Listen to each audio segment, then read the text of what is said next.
আসসালামু আলাইকুম। আপনি যদি ইমো ব্যবহার করেন তাহলে আপনার জন্য খুবই খুশির খবর।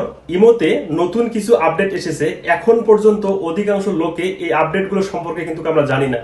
প্রথমে আপনি আপনার ইমোটাকে প্লে স্টোর থেকে অবশ্যই আপডেট দিয়ে নেবেন। তারপর কিভাবে এই সেটিংসগুলো করতে হবে এবং এই সেটিংসগুলো না করলে কি বিপদ হতে পারে একটু পরে জানতে পারবেন। স্ক্রিনটাকে লক্ষ্য করুন। দেন ইমোটাকে আপনারা ওপেন করবেন। তারপর লাস্টে দেখুন প্লাস চিহ্ন আছে, আপনার এখানে ক্লিক করবেন। এখান থেকে যে মোর 3টা ডট আছে আপনার এখানে ক্লিক করবেন। তারপর এখান থেকে দেখুন এই যে দ্বিতীয় নম্বর যে অপশনটা সিকিউরিটি অ্যান্ড প্রাইভেসি, আপনারা এখানে ক্লিক করবেন। তারপর একটু নিচে আসবেন। একটু নিচে আসার পর এখানে দেখতে পারবেন এই যে প্রোফাইল প্রাইভেসি, আপনার এই অপশনটাতে ক্লিক করবেন।